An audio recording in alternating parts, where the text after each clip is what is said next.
Hello everyone, Jewel here. Some of you probably tired with being dumb at class because you are a gamer. So you decide to play something that's able to sharpen your brain. But playing chess or Zuma doesn't feel that satisfying. Don't worry lads, because this PC tactical RPG will haunt the rest of your day. And I promise, you'll be better at calculus than ever before. If you think this list is too short, well, you are right, because this is only part 1. I am very generous, you know. Alright, let's get started.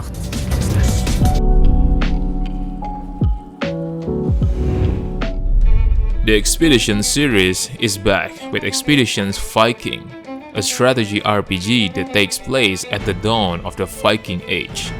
The main story is full of conflict, intrigue, and ever-shifting alliances. Combat in Viking is a turn-based strategy affair on a hexagonal grid.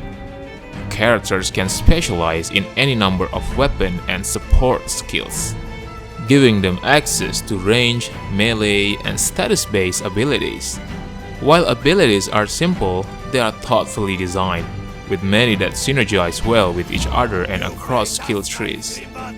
Viking effectively impresses upon the player its main themes about the illusion of choice and the binding chains of circumstances, and also offers a multitude of emotional side stories and strong character development.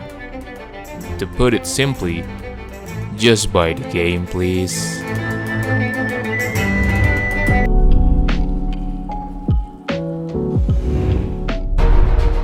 Do you remember Final Fantasy Tactics? Well, it seems 6eye Studios certainly does. And it's hard to argue for a better game to use as a launching point when developing your own modern take on classic tactical RPG combat. Felsil Arbiter's Mark is an isometric tactical game that feels familiar for anyone that's not a complete newcomer to the genre. Generally, tactical RPGs live and die by the virtue of their combat systems. But it is a credit to Felsil that the story is strong enough to give players plenty of reason to stay within its world. Not only that, if there is one thing that the game delivers in spades, it's the customization. From a myriad different ways, the difficulty can be tweaked. Also, the cosmetic and combat readiness options for characters. In short, the game stands as a success for its first-time developer.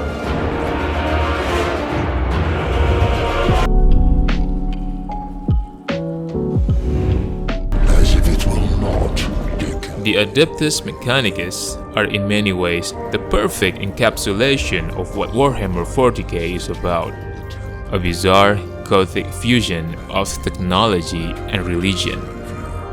Mechanicus translates this unusual faction into a turn-based tactical game and does so wonderfully. Things become much more interesting in battle. There is no such thing as cover, which makes combat fast and lethal. To top it off, the characters themselves are incredibly customizable. Each one can attach various strange gizmos, robotic arms, weapons, and other gear, and has 6 skill trees to mix and match as they see fit.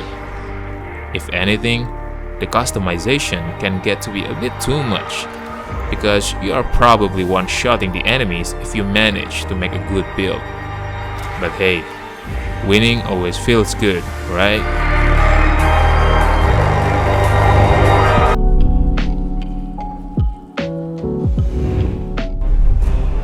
Solasta, Crown of the Magister is an excellent game for anyone who loves turn-based RPGs or D&D in general.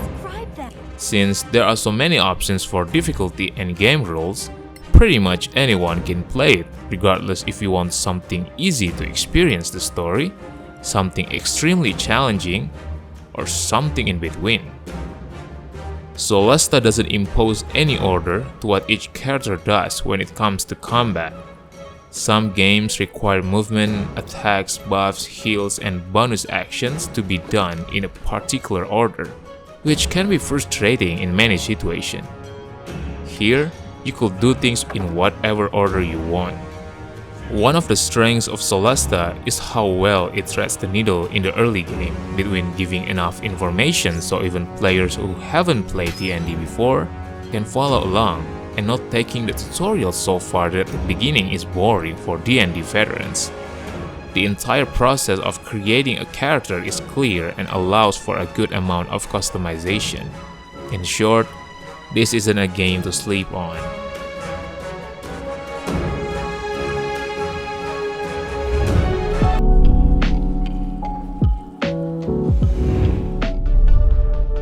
Mutant Year Zero puts you into a cliché post-apocalypse where most of humanity has died, and the world has become a gigantic ruin. You control a squad of mutant stalkers, modified humans with special powers who are tough enough to scavenge the zone, as it's called, for supplies to support a settlement of human survivors called the Ark. You spend most of the time exploring various portions of the zone, learning how to sneak past groups of enemies or sneaking around to get the jump on them. This two-stage system, real-time stealth followed by turn-based combat, makes a new unique presentation of tactical RPG. You are almost always outnumbered and outgunned, so learning how to dismantle a group takes quite a bit of cunning. The areas are large, so if you take your time and scope out the enemy patterns, you can isolate a single enemy or pockets of them away from the main group. To clear out any area, you need plans on plans on plans. Don't rush things, or you will definitely fail.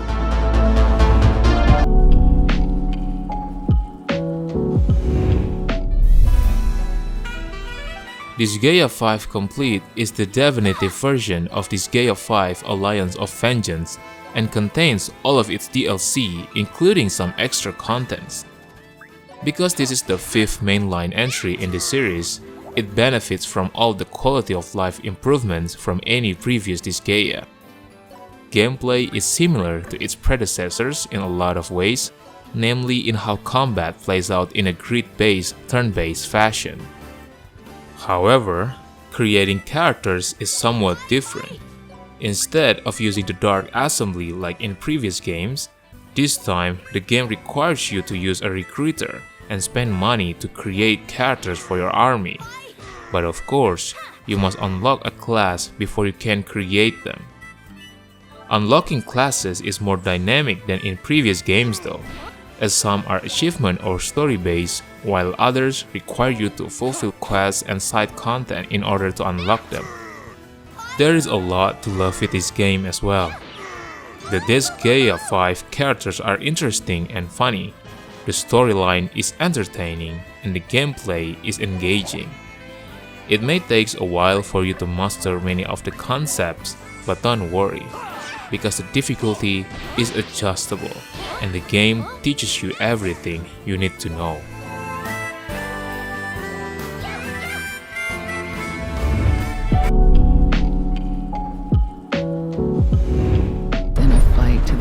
The Wasteland games have always mixed grit with silliness, offsetting slavery and cannibalism with mutant killer bunnies and the like. That is one of the things that hasn't changed about Wasteland 3. The difference is that Wasteland 3 is now more streamlined with less of the old school clunkiness of the previous Wasteland games. The turn-based combat's been streamlined as well. When you mouse over a position before moving, it will highlight who you can attack from there, just like XCOM 2, complete with revised percentages over their heads. The Wasteland games tend to have interesting faction, but not interesting characters. But in this game, the character felt more unique and memorable. Like its predecessors, Wasteland 3 is the kind of game where the most interesting story is the one you make, usually thanks to that portion of seriousness and silliness. Trust me, you don't want to miss this game.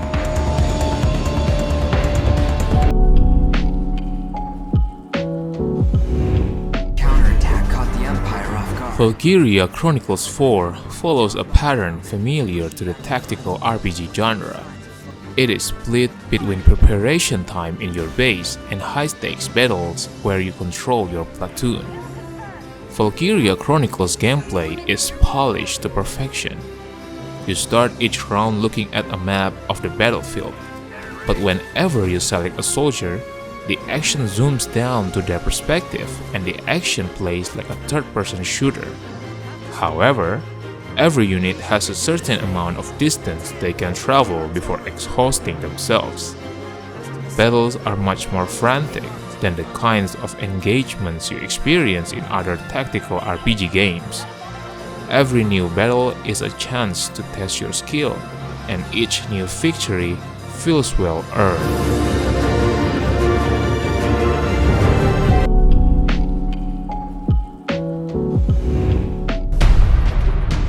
Just like before, XCOM 2 high-stakes turn-based tactical combat dares you to become attached to your customizable characters, knowing that on any given mission, they could be permanently killed off because of mistakes or just bad luck. This is probably one of the hardest yet so rewarding tactical games that you will ever play. Stealth is a new addition to the game though. You start most battles incognito and can freely move around the map without being attacked, as long as you stay out of the detection range of enemies, lingering civilians, and watchtowers. By putting most of your units in Overwatch, you can set up a well-designed satisfying ambush. A lack of foreknowledge in your first playthrough will hurt your ability to plan and make efficient moves. But just like everyone said nowadays, just get good please.